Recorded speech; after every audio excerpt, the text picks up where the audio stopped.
سلامونه د بی بی سی اونیزې تعلیمي خپرونې درس ته ښه راغلاست. زه شازیه حیا یم.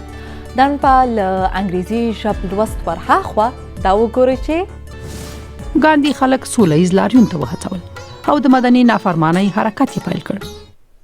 د خپلواکۍ لپاره په هند کې مبارزه څنګه پیل شوه؟ په یاد ولرئ چې عمودي یعنې پر یوې ټاکلې کرښې باندې د 90 درجو یوه زاویه. ریاضي کې عمودي بیلونکی خط څه دی؟ ښوونځي کې د فزیک له زده کړو مګیرو 8 کاله وړاندې یو اوبیز برېښنایي جنراتور جوړ کړ. او د یو ځوان کیسه چې خپل کلي ته یې برېښنا تولید کړې.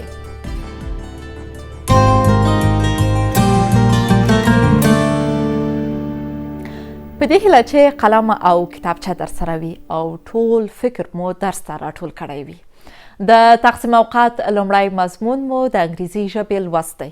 عربان وایي بله ژبه زده کړئ له دعوو خلاص شئ. نو راځئ انګریزي ژبه زده کړو. د تېرې اونۍ لوست مو دا و چې څنګه د خپلې خوښې د خوړو په اړه په انګریزي ژبه کې نورو ته معلومات ورکولی شو. نن دا زده کوو چې پلورنځي کې د یو څه اخیستو پر مهال څه ډول پوښتنې باید وکړو. سلامونه، زه شکیبا یم. د لوست کې موږ دا تمرینوو چې په یو پلورنځي کې کله چې غواړو یو څه واخلو څنګه یې پوښتنه کوو. د بیلګې په ډول جوار. راځئ واورو چې په انګریزۍ کې څه ډول وایو چې زه کولی شم لږ جوار وپیرم. Can I have some corn? راځئ چې جملې ته ځیر شو. پیل له کولی شم can سره کیږي.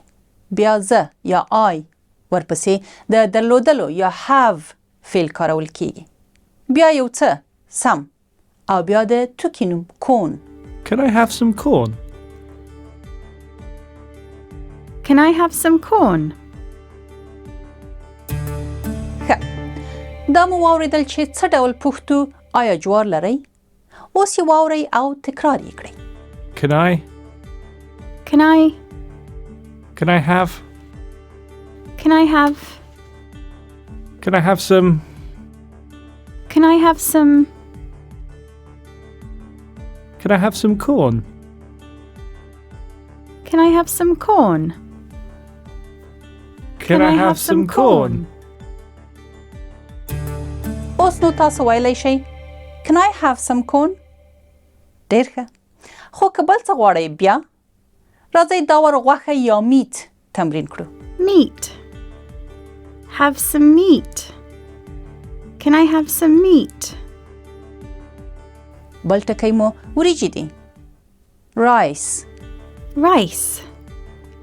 Have some rice. Can I have some rice? او راځئ اوس بیا لوبیا beans په جمله کې وکاروو. Beans. Have some beans. Can I have some beans?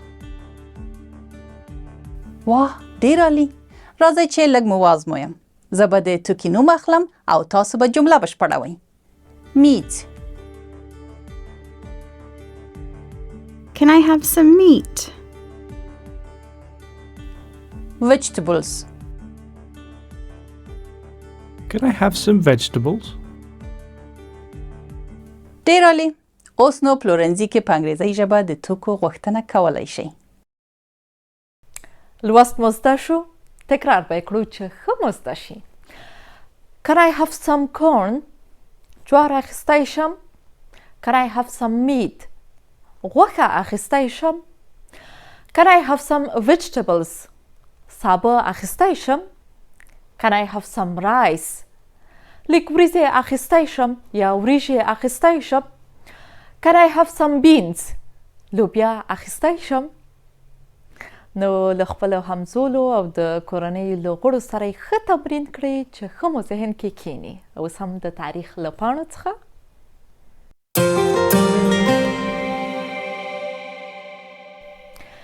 تاریخ پاڼې به راواړو.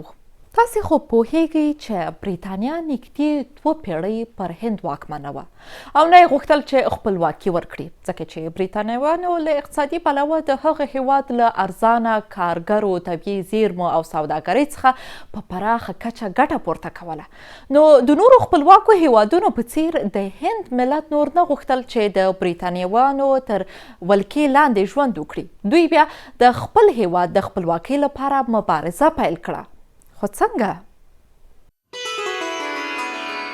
د 19مې پیړۍ له پایه د نږدې 200 کلونو لپاره د هند ډیره ځمکه د بریتانویانو په ولکه کې وه. د هند ملي کانګرس INC په 1815 کې جوړ شو او د خپلواکۍ، خودمختارۍ او له نیواګرې واکمنۍ د ازادۍ پر مفکوره په ډاګه بحثونه پیل شول. د برطانیې حکومت نه غوښتل چې هند ته خپلواکي ورکړي ځکه بریتانویانو له اقتصادي پلوه د هغې هیواد له ارزانه کارګرو، طبیعي زیرمو او له سوداګرۍ په پراخه کچه ګټه پورته کوله. په 1905 کې په هند کې د بریتانوي پاچا استازي وایسرا د INC له اغیزو ویره درلوده په ځانګړي ډول په بنګال کې. نو له همدې کبله یې هغه سیمه په بیلابیلو ایالتونو وویشله. د بنګال دغه ویش په ټول هند کې د غوسې لامل شو ځکه چې دا د خلکو د ویشلو او د بریتانوي نیواک د لا پیاوړتیا لپاره د یوې لارې په توګه لیدل کېده. ډیرو خلکو د INC ملاتړ وکړ پر دې باور چې هندیان باید له اقتصادي او سیاسي پلوه د خپل هیواد واګې په لاس کې واخلي. په 1919 کې د برطانیا حکومت د رولارډ قانون تصویب کړ چې پر بنسټ یې د حکومت ضد شکمن فعالان بې له محکمې زنداني کېدلی شو. په امرتسر کې د دغه کړنې پر وړاندې په یوه لاریون کې بریتانوي پوځیانو تر 350 ډیر سوله ییز لاریون کوونکي ووژل او تر 1000 ډیر یې ټپیان کړل. د کار د هند خلک نور هم په غوسه کړل او د هند د مدني حقونو مدافع وکیل او فعال مهاتما ګاندي وهڅوه چې د بشپړې خپلواکۍ لپاره لاس په کار شي.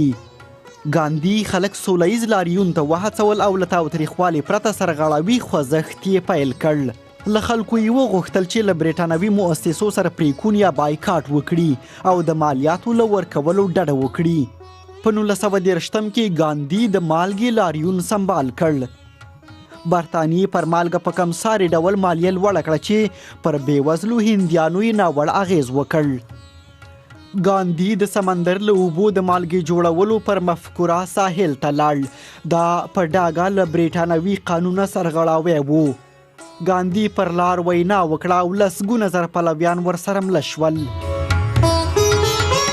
د مدني نافرمانۍ ورته کړنې په ټول هیواد کې پیښې شوې. ګاندي او څه د پاسه 15,000 نور کسان ونیول شول. په زندان کې ګاندي له خوړو سره پریکون وکړ او له نیواګرې واکمنۍ سره یې مخالفت ته دوام ورکړ.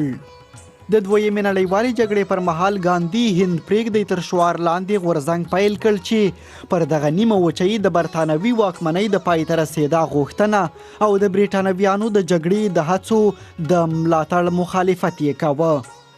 له لاریونونو وروسته 15,000 کسان د ګاندي او د هند نورو مشرانو په ګډون زنداني شول.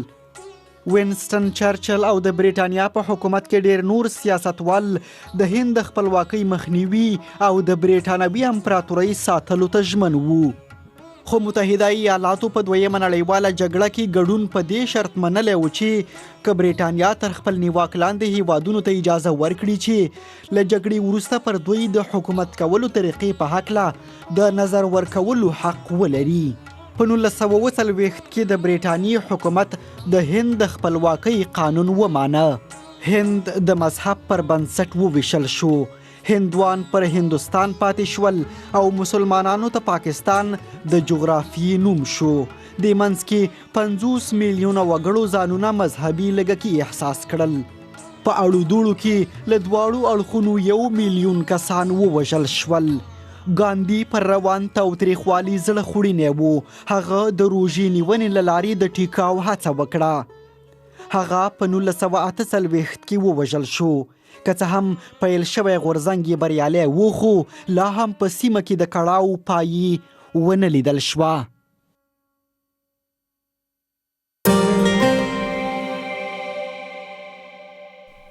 اوس هم د ریاضي مضمون وار دی. ریاضي یو داسې مضمون دی چې د ژوند په هره برخه کې مو په یو نه یو ډول پکارېږي، نو پکې تکړه شئ او ښه یې زده کړئ. نننی لوست مو د ځینو اصطلاحاتو او په مساوي برخو د زاویو د ویش په اړه دی. د دغه لوست ښې زده کړې لپاره که پرکار او هندسي وسایل درسره وي نو لا به درس درته په زړه پورې شي. سلام، زه شازیه سنگروالم او نن به د هندسي وسایلو لکه پرکار او نقالې په کارولو سره د ساختماني یا معماري کارونو په اړه زده کړه کوو. نو هیله ده چې قلم او کاغذ به درسره وي او چمتو به یاست. راځئ چې لومړی ځینې هغه پیچلي اصطلاحات وپیژنو چې په ساختماني او ودانیزو چارو کې ترې کار اخیستل کیږي. آیا پوهیږئ چې عمودي بیلونکی څه دی؟ عمودي په دې معنا دی چې پر یوه ټاکلې کرښه باندې 90 درجې یوه زاویه وي او بیلونکی په دې معنا دی چې یو شی دقیقاً پر دوو مساوي برخو باندې وویشل شي. نو عمودي بیلونکی د دوو نقطو ترمنځ د مساوي واټن درلودونکې یوه واحده عمودي کرښه ده. راځئ یو مثال ته وګورو. دوه بیلابیل ښارونه پام کې نیسو چې یو یې د الف په نوم او بل یې د ب په نوم یادوو. دا ښارونه د برېښنا یوې نوې مزې ته اړتیا لري چې د دوی ترمنځ په مساوي واټن کې تیر شوی وي او موږ باید د مساوي واټن په دغه نقطه کې یوه عمودي کرښه رسم کړو. د دې کار لپاره باید 3 ګامونه واخیستل شي. لومړی خپله نقاله یا پرکار د الف پر نقطې باندې کیږدئ او فاصله یا واټن یې داسې برابر کړئ چې د الف او ب نقطو ترمنځ له منځني واټن څخه یو څه اوږد وي او بیا یو قوس رسم کړئ. ورپسې همدغه واټن وساتئ او خپله نقاله د بي پر نقطې باندې برابره کړئ او یو بل قوس رسم کړئ. خو باید د دغو دواړو قوسونو د تقاطع یا یوځای کېدو نقطې هم پکې شامل کړئ. دا قوسونه په دوو نقطو کې یو له بله سره یوځای کیږي لکه داسې.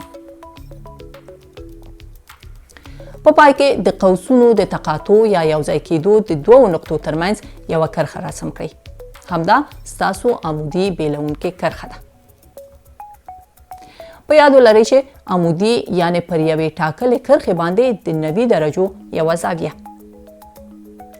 نو که داسې یو کرښه رسم کړو چې د الف ښار او د ب ښار یو له بله سره نښلوي، تاسو وینئ چې دغه کرښه چې موږ جوړه کړې ده د ساختمان پر لیکه یا د ښارونو پر نښلونکې کرښې باندې یوه قایمه زاویه یا د 90 درجو زاویه جوړوي.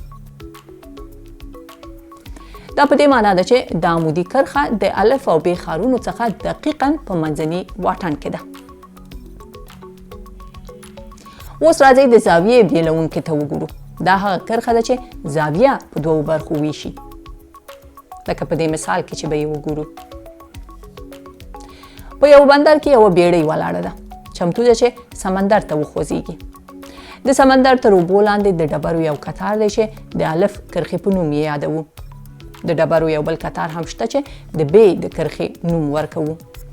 د دې لپاره چې بیړۍ خوندي تیره شي باید د دواړو کرښو ترمنځ په مساوي واټن کې تیره شي. نو د تر ټولو خوندي او بې خطره لارې موندلو لپاره باید د خپل پنسل او نقالې په مرسته د زاویې په منځ کې یوه بیلونکې کرښه رسم کړو. دا کار په دې ډول کوو. لومړی د ډبرو د کرښو په اوږدو کې چې د الف او ب په نومونو مو نومولي دي په مساوي واټن کې 2 نقطې په نښه کوو په دغه ډول. وروسته د دې دواړو نقطو عمودي بیلونکی پیدا کوو. نو خپله نقاله د دغو 2 نقطو په هر یوې باندې ږدو او یو قوس رسموو. په یاد مو وي چې هغه نقطه هم پکې شامله کړئ چې قوسونه یو له بله سره یوځای کیږي یا یو له بله تیریږي. اوس نو د هغو نقطو ترمنځ چې قوسونه سره یوځای شوي دي یوه کرښه جوړه کړئ او همدغه کرښه ستاسو د زاویې بیلونکې ده. دا کرښه د بیړۍ لپاره یوه خوندي لاره ده چې کولی شي له بندره پرې ووځي. آیا پوهېدئ چې د نقالې په مرسته یو مثلث هم جوړولی شئ؟ نو راځئ چې جوړ یې کړو. زه غواړم داسې یو مثلث جوړ کړم چې د اړخونو اوږدوالی یې 2 سانتي متره 5 سانتي متره او 4 سانتي متره وي. لومړی د یو پنسل او خطکش په مرسته د مثلث بنسټ یا بنسټیزه کرښه رسم کړئ. اسانه به وي چې د مثلث تر ټولو اوږد اړخ د بنسټ په توګه راواخلو. نو زموږ په دغه مثال کې به د دې کرښې اوږدوالی 7 سانتي متره وي. خو باید دا اوږدوالی تر څو چې کولی شئ په دقیقه توګه اندازه کړئ او بیا خپله نقاله دقیقاً 5 سانتي مترو ته برابره کړئ. نقاله د خپلې کرښې په کیڼې خوا باندې کیږدئ او تقریباً د مثلث د منځنۍ برخې پر سر یو قوس رسم کړئ. د قوس پر سر ټولې نقطې زموږ د کرښې له پای څخه دقیقاً 15 سانتي متره واټن لري. وروسته خپله نقاله دقیقاً 4 سانتي مترو ته برابره کړئ. د خپلې کرښې پر ښي اړخ باندې یې کیږدئ او یو قوس رسم کړئ. ستاسو دواړه قوسونه باید یو له بله تیر شي چې یوه څوکه یا د مثلث د سر څوکه جوړوي.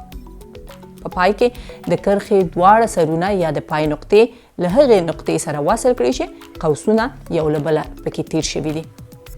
دا دی اوس مو مثلث جوړ شوی دی. باید د مثلث پر اړخونو باندې اندازه ولیکئ او د یو خطکش په مرسته یې وګورئ چې سمې اندازه شوي دي او که نه. نو دا هغه 3 مثالونه دي چې تاسو ته درښیي چې د یوې نقالې په مرسته کوم شیان جوړولی شئ. د نن درس همدومره. تر بیا مو الله مل. د نړۍ له لر او بره په زړه پورې تعلیمي خبرونه.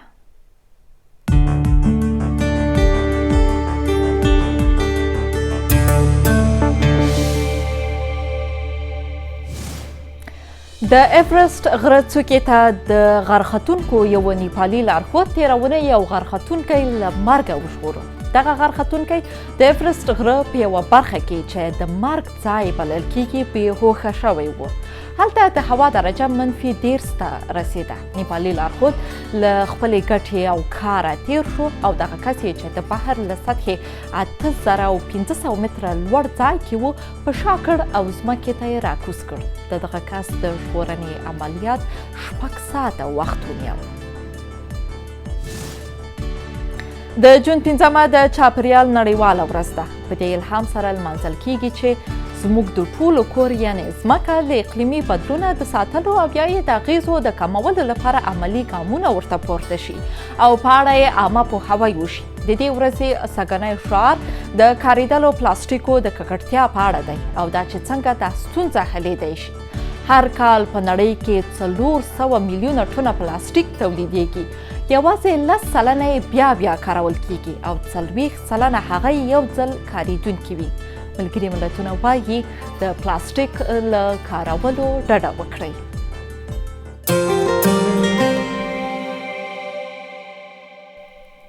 اوس هم د انګریزي ژبې 2یم لوست. لومړی درس کې مو دا زده کړل چې څنګه په پلورنځي کې د یو څه د پیرلو لپاره په انګریزي ژبه خبرې کولی شو. دې درس کې دا زده کوو چې څنګه په انګریزي ژبه په بازار کې له دوکاندار سره د یو څه د اخیستو پر مهال محاوره، خبرې او پوښتنې کولی شو.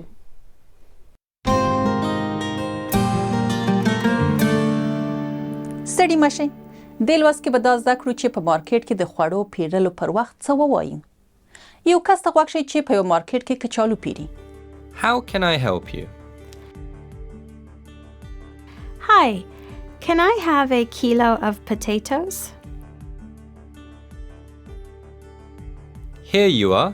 That's £1. دا اندېښنې خبره نه ده. راځئ یو ځای به تمرین کړو. زه به له تاسو سره مرسته وکړم. لومړی د پلورنځي څښتن له پیرودونکي وپوښتل چې څه مرسته در سره کولی شم. How can I help you? دا هغه ټکي دي چې عموماً په خوړنځایونو، پلورنځیو او مارکیټونو کې مو خلک پرې پوښتي. یعنې تاسو څه غواړئ؟ واورئ او تکرار یې کړئ. How can I help you? ښایي تاسو د سبو غوښتنه وکړئ. Vegetables یا د پیازو. Onions رومیان.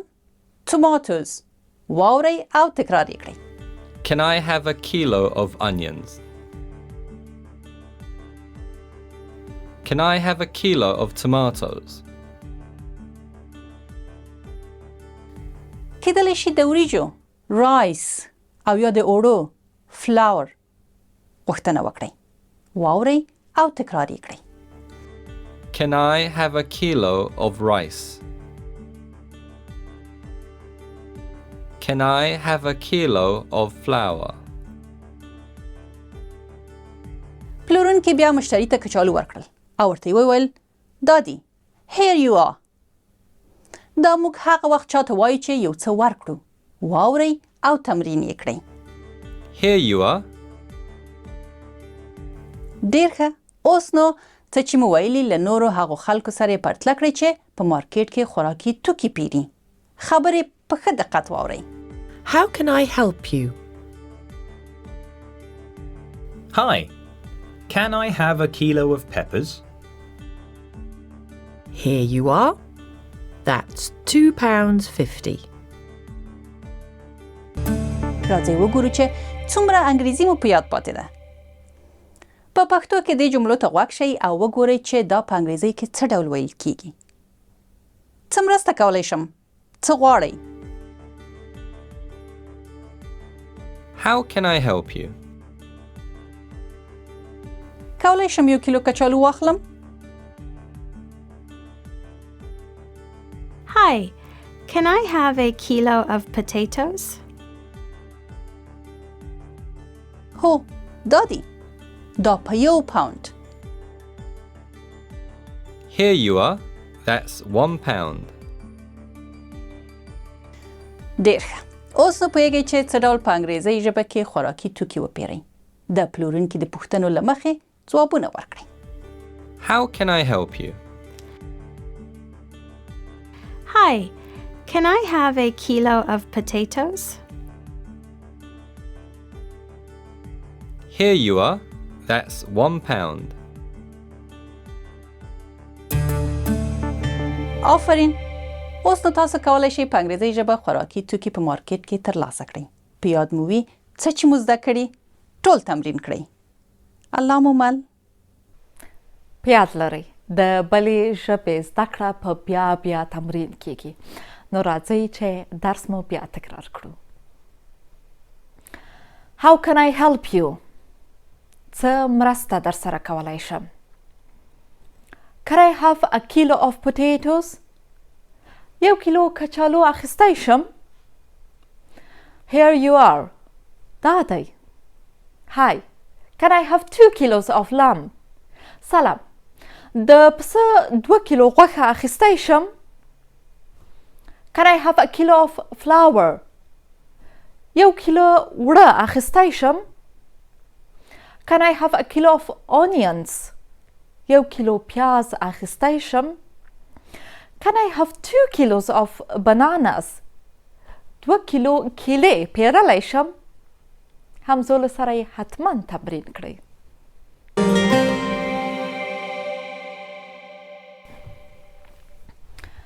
اوس هم د الهام بخښونکې کیسې وار دی. د کتاب د هرې پاڼې په هره کیسه کې هم د زده کړې څه نه څه وي. ښایي ستاسو شاوخواو کې به هم روانې اوبه او سیندونه وي، خو کله مو هم دې ته فکر کړی چې په ډېر لږ هنر سره څنګه له خپل چاپېریاله ګټه اخیستی شو؟ په کینیا کې یو ځوان د ښوونځي د فزیک تجربو په مرسته د خپلې سیمې پر روانو اوبو د برېښنا د تولید یو کوچنی ماشین لګولی او خپل کلیوال یې د دولتي برېښنا له انتظاره خلاص کړي. مګیرو که څه هم د انجینرۍ پخوا لا نه دی ورغلی، خو په خپله سیمه کې خلک انجینر بولي. د کینیا مرکزی برخه کینانجرو کې د ماښام خړه لګېدلې. ډیرو کورونو کې د ماشومانو د کورنۍ دندې وخت دی. د برېښنا درلودو سره د کورنۍ لپاره تیرې څو میاشتې تر نور وخت توپیر کوي. مخکې به موږ لاټاین کاروو چې هم خطرناک و او هم یې لوګی کاوه. ځینې وخت به داسې ډارېدم چې له دې لاټاینه به ټول کور ور واخلي. په کینیا او ډیرو نورو افریقایي هیوادونو کې د برېښنا تولید ظرفیت سته، خو د برېښنا کوټ لګول لوړه بیه غواړي. همدغه څه د ژوند معیاري کېدا کې ناانډولي رامخې ته کړې ده. زه دا برېښنا د وښو ریبلو ماشین لپاره کاروم او خپلو غواګانو ته واښه پرې تیاروم. همدا برېښنا له سینده د اوبو پمپولو لپاره هم کاروم.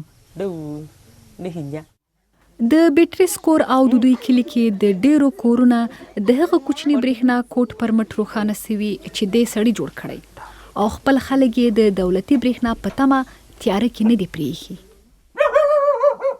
کله چې له لوړې ګورې له دې کلي هاخوا سیمې تیاره دي ځکه برېښنا نه لري. د مزو غځول هغه وخت تش تشریفات وو چې وکولای شي په ټولیز ډول برېښنا ونښلول شي. دې سیمې ته په کتو خلک پر وخت د پیسو د ورکړې وس نه لري. ځینې بزګران دي نو دوی د برېښنا نښلولو توان نه لري. تاسو باید خپله سیمه کې ډیر خلک ولرئ نو بیا کولی شئ برېښنا راولئ. ښوونځي کې د فزیک له زده کړو مګیرو 8 کاله وړاندې یو اوبیز برېښنایي جنراتور جوړ کړ. هغه د ویلډینګ له یو ناکاره ماشینه یو موټر، د وښو ریبلو یوه زړه وسیله او د 2 بایسکلونو ریمونه او څرخې وکارولې. هغه د اوبو لپاره څرخې پر ځایي سیند ګندو ولګولې او برېښنا یې تولید کړه. لومړنۍ برېښنا یې د مور کور روښانه کړ، خو اوس یې شاوخوا سیمه کې ډیرو خلکو ته برېښنا ورکړي. مخکې مې 10 کیلو واټه برېښنا تولیدوله، له 3 بیا 10 ته لوړه شوه. اوس 110 کیلو واټه برېښنا تولیدوو.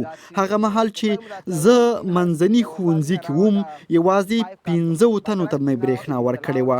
اوس مو له 24 تر 28 کیلومترو اوږدو کې 250 پیرودونکو ته برېښنا رسولې.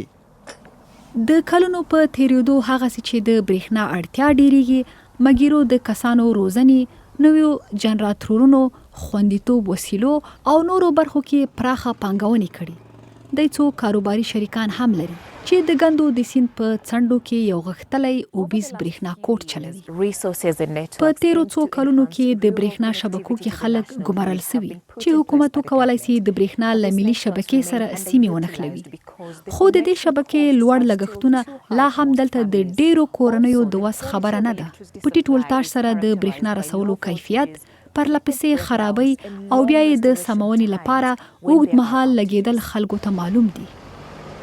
د مګیرو ارزانه او باوري برېښنا د ټولنه کې بیخي فکرونه بدل کړل. له کورونو هاخوا اوس د دې سیمې واړه سوداګریز مرکزونه هم دا برېښنا کاروي. مګیرو ان د انجینرۍ یو وړوکي ټولګي کې هم نه دی ناست، خو د خپلو خلکو په منځ کې په انجینر یاد دی. د کینانجیرو سیمه پر ده ویاړي. د دې اونۍ لپاره درس همدومره و. درس خپرونه تاسې د BBC په فیسبوک پاڼه، ویب پاڼه او یوټیوب باندې هم کتلی او اوریدلی شئ. راتلونکې اونۍ مې همکاره ملایکه احمدزی نوي په زړه پورې درسونه درته لري. د اوس لپاره درسونه مو حتما ووایئ. تر هغو د خدای په امان.